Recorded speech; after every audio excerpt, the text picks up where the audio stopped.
Certains d'entre vous le savent, j'ai grandi en grande partie en Normandie. Quand vous êtes normand, et je sais que certains d'entre vous le sont, vous connaissez très bien les Vikings. C'est important dans notre histoire. Et puisque moins de personnes savent, eh bien, c'est que les Vikings qui sont venus en Normandie, eh bien, ils proviennent de la région danoise, donc du Danemark, tout ça, de nos jours. Pour ce qui est de l'Angleterre, qui a été envahie par les Vikings, eh bien, c'est les Norvégiens. Et pour ce qui nous intéresse aujourd'hui, pour la région de l'Ukraine, vous avez les Varegs. Alors, les Varegs, ce sont des Suédois. Suédois que vous connaissez sûrement pour Zlatan. Avec mon 47 nucléaire, j'ai le pouvoir de tout zlataner. Et pour Ikea. Eh bien, ils ont pris les fleuves, ils se déplaçaient avec leurs dracars sur les fleuves et ça leur a permis de rentrer dans l'Europe. Imaginez, vous êtes au bord d'un gros fleuve, vous voyez passer un dracar viking, vous pouvez pas faire grand-chose. Donc ça leur permettrait de pénétrer en profondeur dans les pays et ils ont pu rejoindre comme ça Kiev, d'où les fameux Russes de Kiev qui sont restés en place à peu près entre les années 850 jusqu'aux invasions mongoles qui ont commencé en 1223, qui sont terminées en 1240 avec la chute des Russes de Kiev.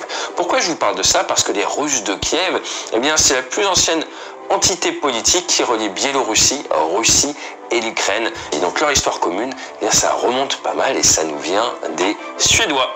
Voilà, premier point historique. Deuxième point historique, c'est les Allemands de la Volga. Je ne sais pas si vous avez déjà entendu parler de ça. Sous la Grande Catherine, qui est Catherine II, qui a été grande chef de la Russie entre 1762 et 1796. Il y a eu une grande phase d'expansion, notamment vers l'Est, et elle a décidé d'inviter des colons allemands pour s'occuper du grenier de l'Europe, comme on dit, du côté de l'Ukraine.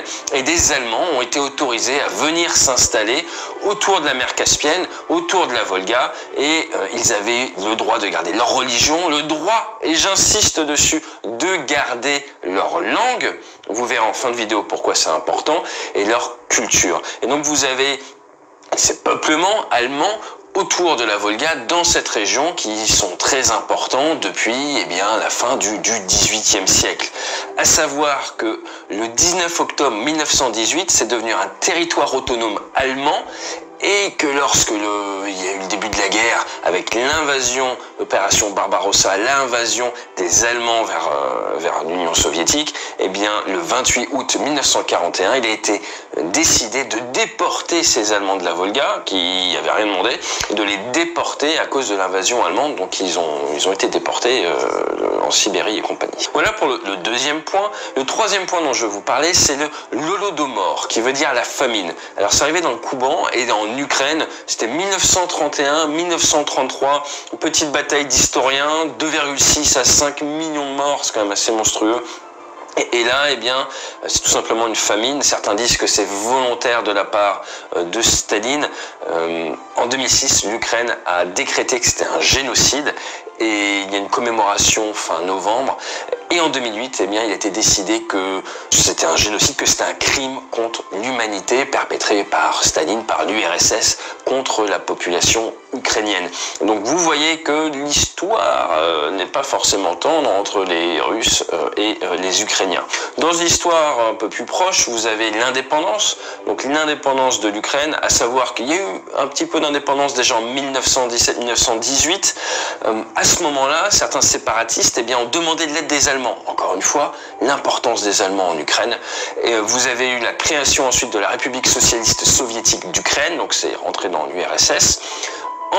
Le 8 décembre 1991, vous avez les accords de Minsk, et là vous avez vraiment l'indépendance ukrainienne, ça existe en tant que pays, deuxième plus grand pays d'Europe après la Russie, 41 millions d'habitants, donc 8e pays d'un point de vue population, et 622 milliards en termes de PIB. En 2014, vous avez peut-être entendu parler de l'invasion de la Crimée, donc la Russie a annexé la Crimée. À l'heure actuelle, vous avez des grandes tensions dans le Donbass avec un conflit depuis plusieurs années. À savoir que le 5 décembre 1994, il y a eu le mémorandum de Budapest. Pourquoi je vous parle du mémorandum de Budapest? Parce que l'Ukraine, qui avait de l'armement nucléaire, qui avait énormément de matériel militaire suite à l'Empire soviétique, a signé le TNP, le traité de non-prolifération nucléaire, et en échange, États-Unis, Royaume-Uni et Russie s'engager à respecter son intégrité territoriale et sa sphère d'influence. Donc forcément, vous vous doutez bien que la Crimée, tout ça, qu'il y a eu des petits soucis. Donc voilà pour la partie historique avec l'Ukraine. Vous avez les Russes de Kiev, ça nous vient des Suédois, ensuite les Allemands de la Volga à connaître, ensuite il y a eu cette grande famine 31-33, 5 millions de morts pour le compte de Staline, ça a été reconnu comme un crime contre l'humanité, et derrière vous avez l'indépendance. Et comme vous voyez derrière moi, regardez les couleurs du drapeau ukrainien, je vous ai parlé de ses origines suédoises, et je vous laisse voir si vous y voyez un éventuel parallèle à ses origines.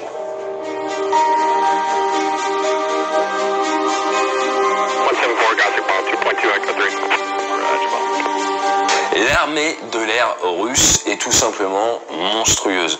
Ce que je vous propose de faire, c'est de comparer l'armée de l'air russe avec l'armée de l'air française et allemande. Pourquoi l'armée de l'air française et allemande? Parce qu'on aime bien dire que la géopolitique, c'est souvent lié à la démographie et à la géographie. Donc d'un point de vue démographique, la France, 67 millions d'habitants, l'Allemagne, 83 millions d'habitants, ça nous fait 150 millions d'habitants.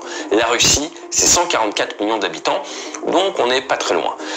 D'un point de vue géographique, je suis d'accord, ce n'est pas pareil. La Russie, le plus grand pays du monde, a énormément de surface à protéger, vous allez voir l'impact que ça a. En France, l'armée de l'air a 40 500 personnels pour 578 aéronefs.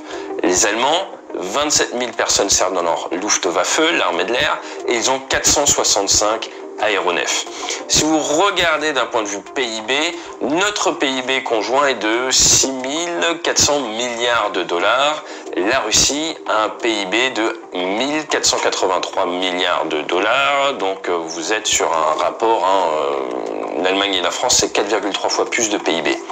Or, la Russie a 4,5 fois plus d'aéronefs dans son armée de l'air que l'Allemagne et la France réunies. La Russie aurait environ 4500 aéronefs et 190 000 hommes qui servent dans ses forces armées, soit presque, j'ai envie de dire, 3 fois plus que l'Allemagne et la France réunies. Donc il y a un impact direct à cause de la taille du territoire à défendre, forcément, mais ça vous donne une idée. Dans une vidéo, je vous ai parlé du nombre de missiles aériens en regardant les sources ouvertes disponibles en France, vous avez bien compris que nous n'avons pas, la France, assez de missiles pour abattre chaque aéronef russe. C'est de la théorie mathématique, mais ça vous donne une petite idée. Je vous rassure, les Américains, 350 000 militaires qui travaillent dans l'US Air Force. Si vous prenez les réservistes, l'Air National Guard et les civils de la défense, vous êtes quasiment à 700 000 personnes qui travaillent pour l'US Air Force, 5 800 aéronefs. Donc ça fait du monde. Je vous parlais de la taille de la Russie, à savoir qu'ils ont prépositionné du matériel et des hommes à côté de l'Ukraine. Certaines unités ont dû faire près de 6000 km quand même pour se déplacer. Ils ont également l'aviation navale avec 360 aéronefs et à peu près 28 000 hommes. En France, la chasse embarquée, c'est géré par à peu près 6000 personnes, pour vous donner une idée. Je vous ai rangé un petit peu leur matériel en grandes catégories. Alors vous allez voir avec les images, je ne vais pas rentrer dans le détail, sinon ça serait une vidéo beaucoup trop lourde, mais pour vous donner une idée de la diversité du matériel, vous avez dans un premier temps les avions d'attaque au sol, avec le Su-25, le fameux Frogfoot, qui est une sorte de petit char volant très efficace, un petit peu l'équivalent de l'A-10 américain. Vous avez le Su-24, beaucoup plus rapide, plus nerveux, qui fait également du bombardement, et le Su-34 que nous avons vu en Syrie ces derniers temps. En bombardier beaucoup plus lourd, vous avez le Tupolev, les Tu-22, 95 et 160, chacun avec leur capacité, mais qui de manière générale ont une grosse capacité anti-maritime également, avec des missiles qui peuvent se projeter assez loin. Pour la guerre électronique et la surveillance du ciel, ils ont l'équivalent de l'AWACS européen avec le A-50, le Mainstay, et ensuite des avions de guerre électronique comme l'IL-22 ou l'IL-80. Bref, ils ont rien à envier à la France ou à l'Occident ou à l'OTAN de ce côté-là. D'un point de vue chasseur, ils ont deux grandes familles de chasseurs, les petits chasseurs et les gros chasseurs. Le MiG-29, c'est un petit chasseur robuste qui se veut à décollage et atterrissage proche du champ de bataille. Donc c'est un chasseur qui est plus petit, qui est assez robuste, qui peut se poser sur des terrains, on va dire, peu préparés. Et après, vous avez sa nouvelle version, le MiG-35 et les Sukhoi, des gros chasseurs pour un gros pays, beaucoup de pétrole. Eh bien eux, Sukhoi 27, Sukhoi 30, le Sukhoi 35 et maintenant le furtif, le Sukhoi 57 qui arrive en service. Donc des avions de chasse très modernes, avec de l'armement très efficace, notamment avec les AA-12 Hadder, qui sont leurs Fox 3, l'équivalent de l'AIM-120, des missiles à guidage infrarouge. Ils ont toute la technologie infrarouge et de la technologie furtive très efficace. En intercepteur lourd, rapide, ils ont le MiG-31, qui vient du MiG-25 à la base, qui est un chasseur qui peut être trisonique, qui peut monter très vite, et qui, du coup, peut faire assez peur. Voilà, ils ont des versions anti-marine également. À côté de ça, pour pouvoir projeter, vous avez des tankers. En France, nous utilisons maintenant l'A330 MRTT. Nous avons également des KC-135. Eh bien, eux ont l'IL-78 qui permet la projection de puissance. Tout ça, c'est pour, on va dire, les avions, ce qu'on appelle les voilures fixes, les voilures tournantes, les hélicoptères. Beaucoup de matériel, surtout si vous avez vu John Rambo. Vous avez le fameux Hind, le Mi-24, le Mi-35, et après vous avez du Ka-50 qui est très sympa et le Ka-52 qui a sa forme très particulière, et ensuite des hélicoptères de transport avec du Mi-8, du Ka-60, du Mi-17 et le fameux Mi-26 qui fait quand même au maximum 56 tonnes. Rendez-vous compte, 56 tonnes, c'est plus de 2 Rafales et demi à la masse max, donc c'est absolument énorme. Les Américains ont développé leur technologie et leur, on va dire, maîtrise de la voilure tournante lors de la guerre du Vietnam, avec l'Apache, avec le UA. Les Russes ont développé leur maîtrise de la voilure tournante lors de leur guerre en Afghanistan, où l'arme aérienne, la voilure tournante, a été extrêmement importante.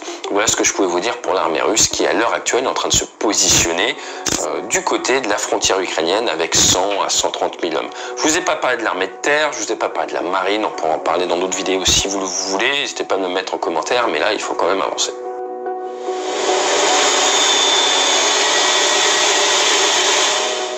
L'armée ukrainienne, à la base, a été créée en 1917, en mars 1917, mais du coup, eh bien, c'est vraiment en décembre 91, en quittant l'Union soviétique, qu'elle s'est créée.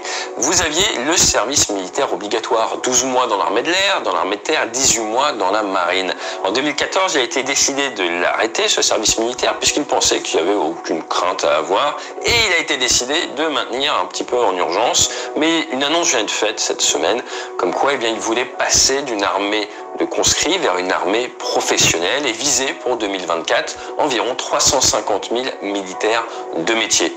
Je vous rappelle que c'est un pays de 41 millions d'habitants, donc 350 000 militaires de métier, c'est beaucoup. Ils ont à peu près 11 000 hommes aptes à se battre, vraiment aptes au service, ils sont 7 millions, et à l'heure actuelle, il y aurait 290 000, 300 000 personnes sous les drapeaux.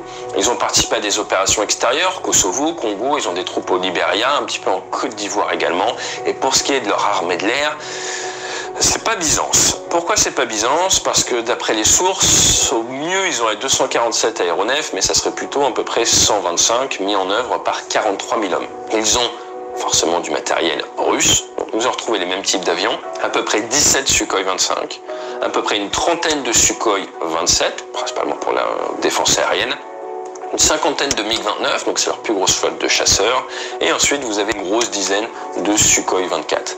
En parallèle de ça, vous avez 15 Mi-8, c'est pas énorme, hein. Vous auriez des nouveaux drones TB2, il n'y en aurait que 6, et par contre 72 RQ-11 du drone de fabrication américaine.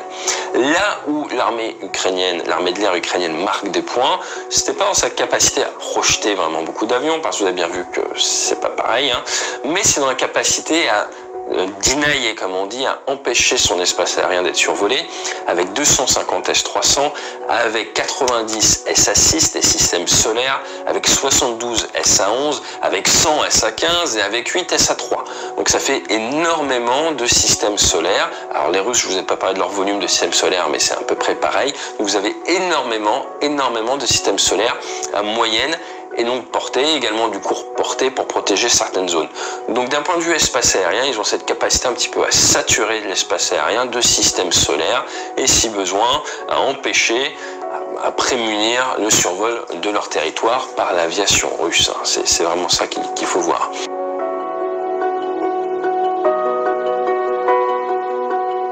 Au niveau des bases, elles sont principalement dans l'est du pays. Vous avez alors excusez ma prononciation, Kulbaniko, où il y a du Sukhoi 25 et du MiG-29, Starokostianitchovice avec du Sukhoi 24, Ivano-Frankrich avec du MiG-29, Ozern avec du Sukhoi 27. Donc en gros, ce qu'il faut voir, c'est qu'ils sont plutôt dans l'ouest du pays, ce qui est une bonne chose. Pourquoi? Parce que s'ils avaient trop de force dans l'est, eh bien, dès le décollage, ils pourraient être attaqués par les systèmes solaires russes. C'est ça qu'il faut voir. Les systèmes solaires, c'est généralement quelque chose de défensif, mais face à deux pays autant équipés en système solaire, ça devient une arme offensive, parce que votre rayon d'engagement, eh bien, il dépasse sur le pays adverse. Donc si vous mettez des systèmes solaires en Ukraine côté est, ou des systèmes solaires à l'ouest de la Russie, eh bien le volume d'engagement va dépasser sur le territoire d'à côté. Et si vous avez des avions qui décollent proche de la frontière, vous pouvez quasiment de suite les engager au-dessus d'une certaine altitude avec vos systèmes solaires qui restent chez vous. Et c'est ça un petit peu, je pense, les choses les plus compliquées à comprendre pour des pilotes de la marine ou pour des pilotes occidentaux qui sont habitués à se projeter, faire des théâtres d'opérations qui sont loin, c'est que nous avons du mal à percevoir ces systèmes solaires comme une arme qui peut nous attaquer chez nous. Je m'explique. Imaginez l'île d'Ouessant est russe et nous sommes sur la base de Landivisio. Au moment où nous décollons de la base de Landivisio, les systèmes solaires basés sur l'île d'Ouessant peuvent nous attaquer, en gros, au moment où on rentre le train. À partir de là, ça pose d'énormes soucis pour la mise en œuvre de notre matériel. La présence américaine dans la région. Alors ce qu'il faut savoir, c'est qu'il y a toujours eu énormément de présence américaine en Europe. L'apogée, si je puis dire, était dans les années 60. En 1960, vous aviez 430 000 Américains basés en Europe. En 2020, à peu près 63 000. Vous avez de la présence américaine en Pologne, en Roumanie. Mais à l'heure actuelle, si on regarde en septembre 2021, vous aviez 35 000 Américains en Allemagne, beaucoup d'Américains en Allemagne. Vous aviez près de 10 000 Américains en Angleterre, 12 000 Américains en Italie où il y a une grosse base navale, 430 Américains en Grèce et 4 000 en Pologne. Pourquoi je donne tous ces chiffres? Parce que vous regardez 35 000 en Allemagne, 10 000 en Angleterre et 4 000 en Pologne. En Europe, les Américains ne sont pas proches de la Russie. Ils gardent une distance. On ne vient pas vraiment se coller à la frontière pour les énerver. Il y a cette distance qui est préservée. Mais il n'y a pas que cette Europe-là. Il y a également, la Turquie. Présence américaine en Turquie avec la base d'Inkrilit et la base d'Izmir. Inkrilit où il y a plus de 50 ogives nucléaires américaine. Donc vous voyez bien qu'il y a une capacité un petit peu quand même à contourner, à encercler et à attaquer également par cette partie-là qui n'est pas du tout négligeable, surtout si on va vers un conflit un petit peu maritime de ce côté-là. Donc nous sommes d'accord pour dire qu'il y a une forte présence américaine, mais qu'elle a beaucoup diminué. Pourquoi est-ce que cette présence américaine a beaucoup diminué? Surtout ces dernières années, parce que les Américains sont en train d'augmenter leur centre d'intérêt sur l'Asie, sont en train de s'inquiéter de plus en plus de ce qui se passe face à la Chine, et se désintéresser, réduisaient leur présence en Europe. Alors la tendance va peut-être s'arrêter à cause de ces événements, mais voilà, il y a d'autres points qu'on peut prendre en compte, c'est les considérations politiques, mais surtout économiques. Vous avez sûrement entendu parler des pipelines de gaz Nord Stream, vous avez Nord Stream 1, Nord Stream 2, qui sont entre la Russie, Nord Stream 2 et l'Allemagne, qui sont à l'heure actuelle en stand-by, mais vous avez le Brotherhood, vous avez un pipeline qui passe de la Russie, qui traverse l'Ukraine, donc forcément, c'est à l'heure actuelle une grosse source de revenus pour l'Ukraine, mais également pour la Russie, et vous avez sûrement entendu que les prix du gaz avaient augmenté, c'est parce qu'à l'heure actuelle, les Russes envoient un petit peu le minimum possible, d'où l'offre et la demande, augmentation des prix. Je vais pas trop rentrer dans ces considérations-là, sinon on a un point de vidéo de 8 heures, et moi c'est pas forcément mon domaine d'expertise. Ce que je voudrais juste faire maintenant, avant d'attaquer mes options, c'est vous faire un tout petit résumé de ce qui s'est passé. Je vous rappelle que la présence à Kiev, eh bien, ça nous vient à la base des Suédois, que vous avez les Allemands qui, mine de rien, sont très présents depuis les Allemands de la Volga dans la zone, que vous aviez cette autorisation pour une certaine tranche de la population de garder sa culture. Et c'est ça qui est intéressant, vous voyez qu'en Ukraine, à l'heure actuelle, vous avez des soucis au niveau de la langue. Vous avez toute une partie du pays qui parle ukrainien, vous avez une partie du pays qui parle russe, avec la région du Donbass où il y a des conflits à l'heure actuelle. Si on regarde un petit peu les sondages de 2017, vous avez 56% des habitants qui parlent ukrainien à la maison, et vous avez 23% des Ukrainiens qui disent parler russe à la maison, et 21% qui disent passer d'une langue à l'autre. Et cette notion de langue est très importante. monde, sauf que le gouvernement ukrainien veut faire interdire le russe, mais les amendes obligent les gens à parler ukrainien. Donc je vous renvoie vers le côté historique et vers le fait qu'historiquement, c'est pas forcément ce qui se passait dans cette région du monde, ce qui forcément a créé des tensions. Et également, ce qui amène les Russes à dire il y a une volonté dans le Donbass de génocide contre les russophones. Et ça, c'est quelque chose qu'on retrouve dans la presse depuis fin 2021 de la part de Poutine, qui dit qu'il y a cette volonté de génocide contre les russophones. Donc il y a un petit peu cette vision d'une Ukraine avec une partie ukrainophone et une partie russophone.